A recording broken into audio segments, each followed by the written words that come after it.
Hello, welcome back to the LY show, and my name is Leia, also known as Luoye, and we continue our waiting out COVID-19 interviews. Today we have a very special guest, Dr. Jack Matson. He's the Emeritus Professor of Environmental Engineering at Penn State University. Hello, Dr. Matson. Hello, Leah. You can call me Matson if you want to. I will. That is your Chinese name. I'll call Yes, you by your correct. Chinese name. Yeah. We're really glad to have you here because our goal is just to make a record or documentation of normal people's life during this particular time. And having someone with an academic perspective would be really amazing. So thanks again for joining us. Would you like to share with us how your life is like at the moment? Well, we are under a stay-at-home order from the governor, which means that we have to remain in our residence unless there is some life issue involved. For instance, we can go get food, we can exercise outside, or if we're involved in health in any way, we can work. Other than that, for example, I cannot work, but I'm retired anyway, so that doesn't really matter. But the only times that we go out are to go early to a grocery store and also to exercise. And we've come up with kind of a trick so we can meet our friends, and that is we go and we take walks with our friends and stay 2 meters apart from each other. So that way we're not passing any COVID onto them, but we get to see them face to face rather than communicate electronically. So that is our life right now, and we will probably have this life for at least through this month and potentially a lot longer. So do you currently live in Pennsylvania? Yes, we live in a college town in the mountains of central Pennsylvania. So the town is named State College, and the university is Pennsylvania State University. And so we have 50,000 students and about 100,000 other people. So it's 150,000. And right now the students are all at home themselves. So we have like a ghost town here in State College with very few people, very few cars. It feels deserted at times. But it's also less risky, like less risks to get infected in that way. Well, that's right. For example, we have a large group of international students. For instance, there are a lot of Chinese study here in graduate school. And so they also have a stay-at-home order. They can't fly back to China or anything. Right. So they're under the same rules that we are. Because I mean, I was reading about it. New York is having it pretty tough at the moment, and Pennsylvania is kind of next to it. Do you think it'll somehow creep into Pennsylvania, the situation in New York? Well, it's the large cities are getting hit the hardest because they're the most concentrated in terms of people. So it's not unexpected that New York would be number one. And we have Philadelphia here, which is a very large city, about 6 million people in the area. So we're getting hit hard, and other big cities are too. So what's going to happen is those cities are going to suffer the worst, and then it's going to go to smaller and smaller cities. Here where we are, there's about 50 cases in our population. So that's what we've measured. Of course, the big problem here is we have a problem with measurement in that we don't have enough test kits to know what the real statistics are. And that's a major problem, a major fault of our government, our federal government, not supplying the test kits we need to find out what the true statistics are. You think the true statistics is the most crucial thing in this? Well, yes, because we really need to know where the hot spots are. And if we're not measuring those hot spots, people get infected, and we don't know how many people are infected until they show up at the hospital or doctor's office. So our numbers could be much, much greater, undoubtedly are much, much greater than are being reported. The only statistic that we know of that is a good statistic is the number of deaths, which is unfortunate. But the other statistics are largely underreported because we haven't developed a measurement system. Mm-hmm. And also because this virus, somehow it can go undetected. Like there are people who don't show any symptoms that test positive. Yes, there's two kinds of people. Those that they call asymptomatic that have it, but they don't show any symptoms of it. And then there's the people who don't have it, but still the virus is working against us. So you've got those two types, plus it takes 4 or 5 days for the disease to express itself. So it's an extremely difficult virus to deal with. And also it has a high infection rate. It is. And it's deadly. So it's got the worst elements imaginable in terms of human population. And for instance, I'm 77 years old. And although I'm in excellent health, I'm more vulnerable than somebody your age or in their 20s or 30s. Our immune systems slowly wear down over time. So we have to be extra careful, my wife and I. Mm-hmm. What are the precautions you take apart from social distancing? Well, we have our masks. I have this fancy mask here.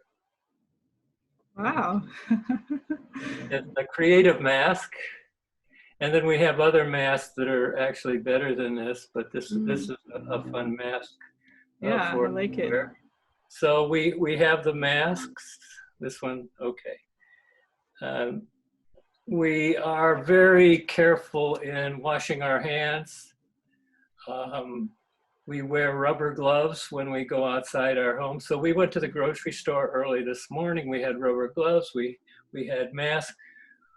We stayed away from other people in the grocery store. We brought our groceries home, and we washed all our bags in soap water, soapy water.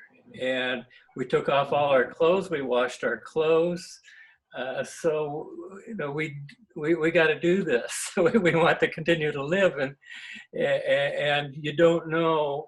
We really don't know how this disease is transmitted, other than we do know that it's aerosols, but it also can be in the air. And it can be on surfaces. So we just have to be careful, and also, stay at home and keep our house clean. So we have to take all those measures for our own security, our own lives. Yeah.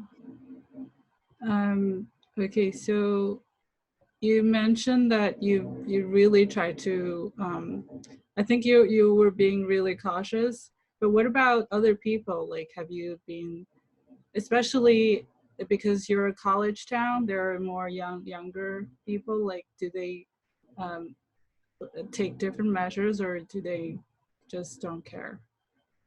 Well, when we went to the grocery store today, only about half the people wore masks. Okay, and that surprised us. We would expect practically everybody to have a mask. The store employees didn't have masks, which was not good. We were the only ones that wore rubber gloves.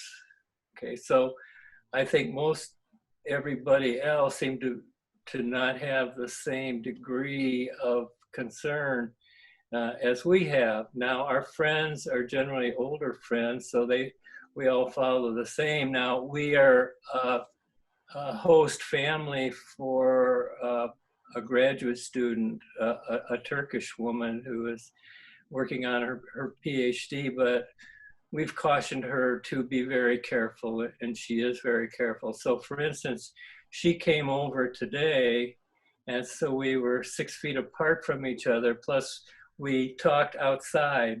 We didn't want her to come in the house because she might touch a surface or whatever too. So we don't have any visitors other than we have a porch on the back. So we invite people to sit on the porch and go for walks with us, and then just do normal things on the computer. So that's how we function. And also we have a son and a daughter, and our daughter has children, and so we have to use media because they don't live around here.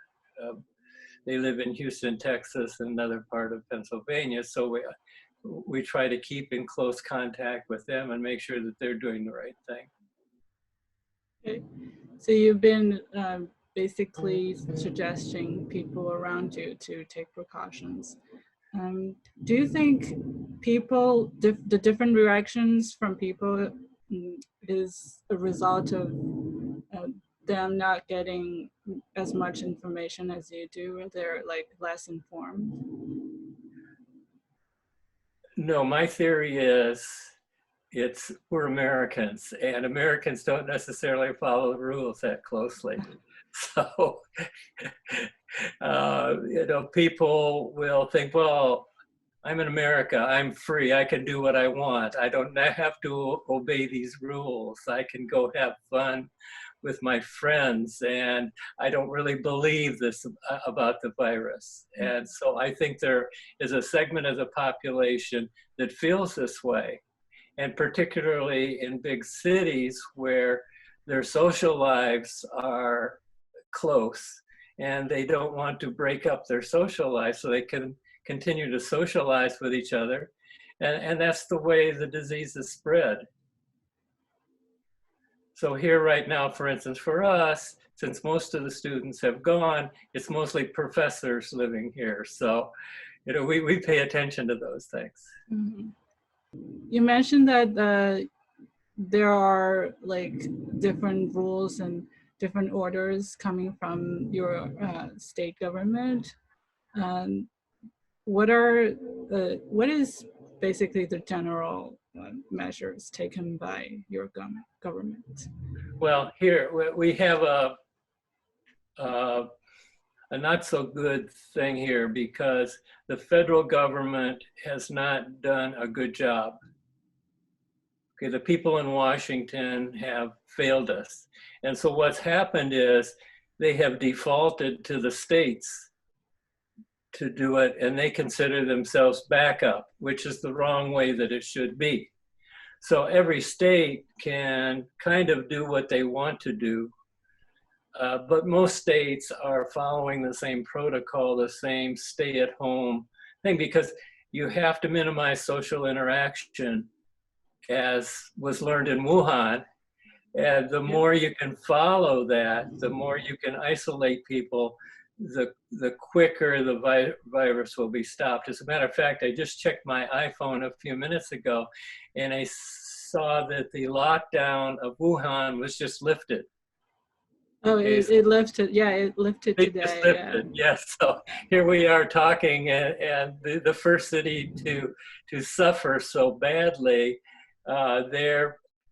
they feel that they're pretty much over the crisis and people can go back to work and travel. Well, we're kind of at the beginning of Wuhan in many respects. We didn't learn the lesson of Wuhan very quickly. Even though we knew, and the federal government did not they played it down as a matter of fact. They said, well, that's a Chinese problem. It's not going to come here. And so particularly the president of the United States kept downplaying the significance of it. Now, it turned out that in January, I was watching a Netflix documentary called Pandemic. Okay, and it was about the flu from the previous year. So I was watching this in January, and then I was seeing what was happening in Wuhan. Mm-hmm.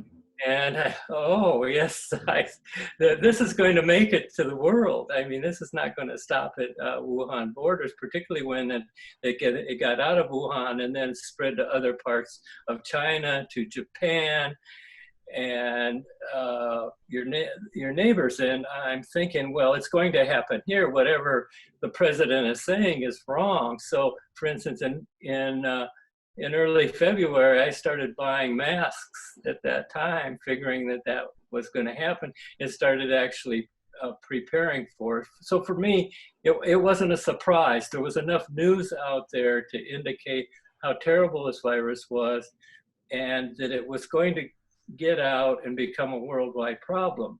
So because the federal government did not play a leading role, that inhibited us in preparing for it here in the United States.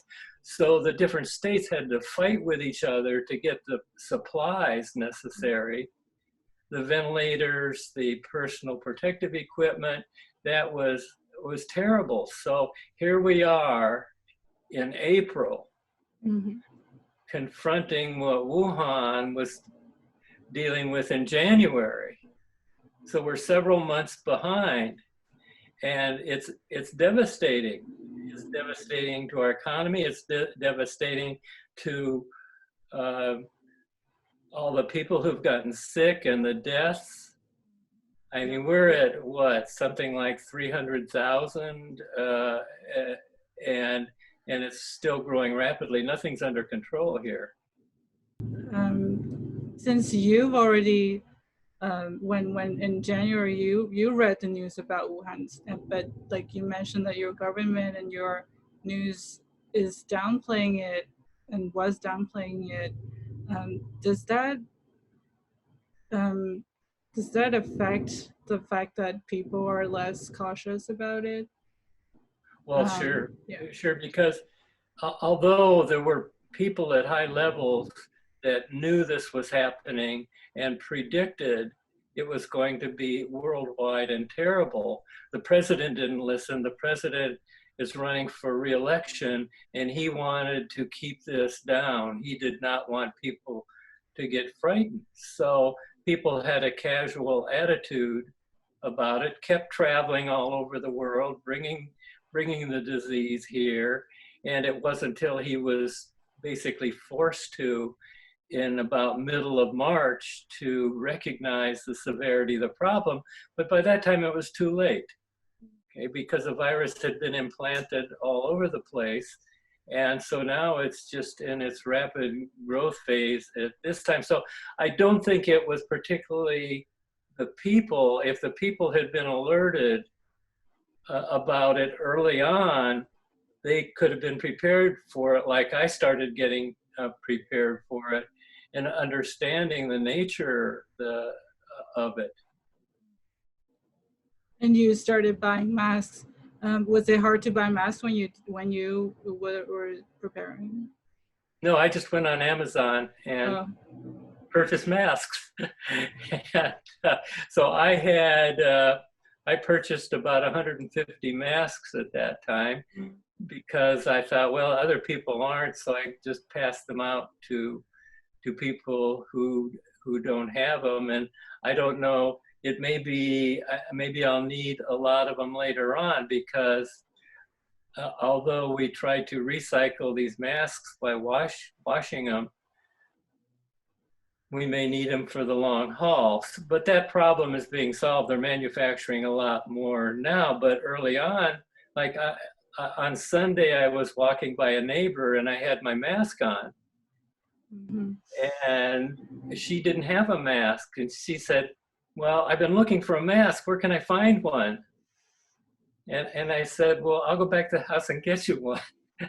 You know, there wasn't any place to buy it in State College, so I went and gave her one of these, and she was overjoyed to have it, because I think most people want to be protected. And I think now, because it's such a daily, every newscast has it as the first thing that they run, that there is a widespread awareness of it. But still, it's going to be a problem in my mind, until we have a vaccine that really resolves the problem. It's going to be hard here in the United States to stop it. Since you're in a college town, but the universities are closed right now, what do you think about basically college education? Is it going to be affected in the long run, or is online lessons going to be the future of college education? Oh, that's an incredible question, because I've been doing a lot of thinking about this. I think that there's opportunities here in that online education can become as effective as being in class. And so this is a grand experiment, because, for instance, at Penn State, the students went home, but all their classes had to be converted to online. So all these professors who were reluctant to try online learning are now being forced to do it. And being forced to do it, they want to do a good job, so they're going to have to learn the art of online education. And so I think that's one major thing. The second thing is that knowledge acquisition is becoming less important for students. That is, you can go to all these free courses and get education for practically nothing. So what's going to become important is how you learn how to learn, number one. Okay, what are effective ways to learn online? And then number two, how do you, as new technologies occur, how do you adapt yourself to these new technologies? In other words, you have to learn to be flexible. You have to learn to jump on new opportunities to present themselves. For instance, we're doing a podcast. Yeah. Several years ago, there were no podcasts. Now, all of a sudden, this is becoming a pretty fantastic way of transmitting, not only socially, but transmitting information. So I can see in the future, universities are going to have to certainly still supply knowledge, but what's even more important is learning to learn, and learning the flexibility to move from one career choice to the next. And that's just the way it's going to be. Sounds pretty hopeful. Well, it's hopeful in the sense that you have to learn different skills. For instance, 15,000 years ago, we were all hunter-gatherers. We had to go out every day and hunt our food and things like that. So we have in our DNA skill sets that we don't use now, but those skill sets are going to be important. How do you make quick decisions? How do you find different paths? How do you take what you know and go in different directions? And so I'll use the word entrepreneurship, which I think you Chinese know a lot about entrepreneurship. That's going to become increasingly important. How do you start new businesses? How do you start new ventures? And that's going to be this process of creation. And how do you create new opportunities is going to be vital. And so I think slowly, maybe not too slowly, that's the way education is going to go. Now, the problem is that a lot of people are going to be left behind.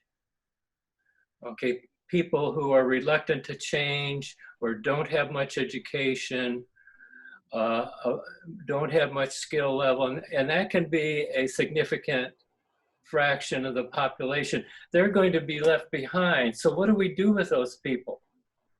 You know, we now have excess people, and we shouldn't, in our society, we should help them. And so that's a big question mark as to the people that are going to be left that aren't able to adapt, that aren't able to be creative. That's just not the way they are. And the number of unskilled jobs are going to go down because of automation, because of artificial intelligence. So you have these technologies coming, and it's going to be a big, frightening experience for many people. Especially like in the midst of pandemic, it's even more frightening. Well, it's incredibly frightening because we don't have the social structure here in the United States that, like they have in many countries, to support people to the extent that they need to be supported. For instance, I have a former student who is now living in Norway, and they have a great social cushion for people who are out of work or transitioning to something else, so you don't lose your self-respect. Here in the United States, we throw those people away. They have to live under bridges or whatever, and and that's tragic. And so maybe one good thing that can come out of this epidemic is that we look more closely at those people, because now most people aren't working right now, and they start to understand, well, there's a lot of people around here that aren't working. So in your field of study, environmental engineering, does this pandemic have any significance in that aspect? I mean, I don't really study this subject, but can you elaborate maybe on a bit of how your field of study can be connected to this public health emergency? Yes, it does intersect pandemics. When I was a graduate student getting my PhD, I had a minor in public health. So I took courses in public health because whether it's toxic chemicals or bacteria or viruses, they all have great impact on public health. So throughout my academic career, I looked at all those different aspects of it. So I did have knowledge. I also had a minor in biochemistry and basically understood viruses, bacteria, ecosystems. So it wasn't long for me to see what was going on, because it was within my sphere of knowledge. And so I understood, and when I saw how it was happening in Wuhan, and also having just watched video on pandemics, it warned me immediately that this was going to probably happen. And it was more than probable it has happened, and that virus is going to be with us for quite a long time. This is just for fun. If you were to grade your government's performance, or like basically how American has reacted, or its effort in combating this virus, what kind of grade would it be? Well, I'd have to divide it into the, say, from January to the middle of March. For the federal government, it was F. It was the worst. It was the worst possible, because they mostly denied that it was even a major problem. So there's that aspect of it. On the state level, I would grade it as a C.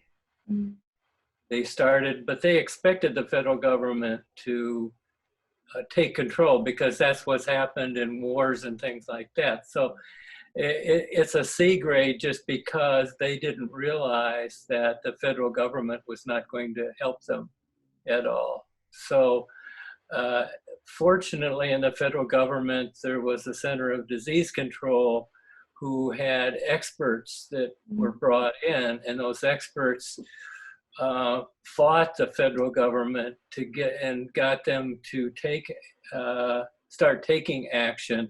So right now, I think the federal government is up to a D. They're still not doing a lot, but the state governments are up to a B. But you have examples all over the world. The Chinese example is one, how the Chinese government decided, well, we're just going to lock everybody up and make it very difficult for people to live. But in the long term, that's a much better solution than continuing to allow a more open environment. But that's the Chinese way. It probably couldn't happen that way in the United States because of the kind of culture we have here. So it was inevitably going to be a slower process, but nonetheless, we're still lacking equipment, the necessary equipment. And so it's still terrible to watch these scenes every night because also the medical people are in great danger in dealing with this virus, and they're getting sick. And so it's still a terrible problem here, and I don't think we're going to resolve it in any meaningful way for months. It may be until the fall before we start to get a grip on it, before we have the data. We're really lacking, as I told you earlier, in getting the data so we know what hotspots are emerging and we can bring over what needs to stop those hotspots. That's ultimately how we're going to solve it. That's what happened in China, that they kind of surrounded Wuhan with iron gates, and that way they could deal with it. But we have to take actions more along those lines to have a good outcome. Do you think if in the future similar situations happen again, you'll be better prepared for it? Well, it depends on how long the future is.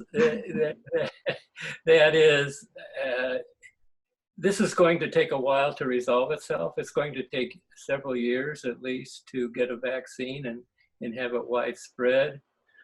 So maybe for the next decade, we might stay prepared, but then we forget. The next generation comes along and they forget and have to relearn, because we've had these pandemics, almost since the recorded time in history. So, but at least now I think we're technologically advanced, so we can speed everything up. And that's an advantage now. And because this virus is so deadly, we'll, I think, be much better prepared for the next round. At least I would hope so. What do you expect the society will like? What will be the residual effect on the U.S. society? Well, it's an interesting question, because just think of things that Americans like to do. They like to watch sports. They like to watch football. They go to big stadiums that seat 100,000 people. I mean, China has those kind of stadiums too. So you go there. Are you ever going to put 100,000 people close together? Or are you going to 1,000 people? Are you going to have big meetings where people sit side by side? Or are you going to have restaurants like when I was in China? I didn't eat in these restaurants that were very crowded at that time. And so are you going to have the same degree of sanitation? No, you're going to have to improve sanitation. And maybe you can't just pack people in to activities. So I think it's going to change that. And also in most societies, people, when they greet each other, hug each other and shake hands, and there's all sorts of symbolism in that. And so it's going to be interesting if that symbolism is going to change. Like now when we greet each other, we go like this, 2 meters apart. We don't, we can't do anything more than that right now. So there is a part of it where I think human beings have always expressed themselves by closeness and touching. And so it's going to be an interesting sociological question as to how much this is going to change us in those terms. Is there anything that you would like to share with us beyond all the all of the other questions that I've asked? Okay, yes, I have a couple things. Number one, we are learning how to touch each other technologically. Like I can see you, it's like you're in the room right next to me. So in that way, we're going to rely more on technology, I think, for our relationships to a much greater degree than we have, for better or for worse. That's the way it's going to be. And even though I've sounded pessimistic because I'm so angry at our government, I am optimistic about the future. I am optimistic that there's going to be a lot of smart young minds that are capable of dealing with a lot of issues that we have in this world, a lot of issues associated with inequality and racism and things like that need to be resolved and worked out. So maybe by the fact that this is a world pandemic, it may have the potential of bringing us closer together as a world problem rather than this country and that country in a competitive way, even though that our president he thinks of it that way. But if we can get him not elected in November, which we're going to be fighting hard to get the Democrat elected, still, I think we're now a world culture. And here you're in Shanghai, and I'm in the middle of Pennsylvania, and yet we're talking freely to each other. So that's an advantage. So I do feel optimistic about the future. The future isn't really mine or my wife's because we're going to pass on, but we want to pass on what we know and understand. And education is going to continue to be extremely important, however it's delivered. And lastly, I'd like to say that I have an online course called Creativity, Innovation, and Change on the Coursera platform that anybody can sign up for free. So if they want to continue to see me in action, it's possible by them finding me on the web and taking that course. So yeah. I've enjoyed talking with you, and yeah. I hope you do well with your podcasts. And thank you. This may not be the last time that we see each other electronically. Yeah, I hope not. I'll put a link to your Coursera course in our description box. Great. And excellent. We were really glad that you joined us and then shared with us what you think. I'd like to say one other thing, that the reason that we're talking with each other is I have a student who took my online course. Her name is Parisa from Malaysia. Yeah. And you had her on a podcast earlier, and Parisa contacted me and said, I have this friend in Shanghai. And that's how the connections are, from me to Malaysia to Shanghai. And it's beautiful. It's wonderful. Yeah, I agree. So yeah, again, thanks for being on our show. And we hope you and your wife and your family stay well and safe. And hopefully a vaccine gets created really soon. Okay. Yeah. And you too. Thanks. Okay, goodbye. Bye.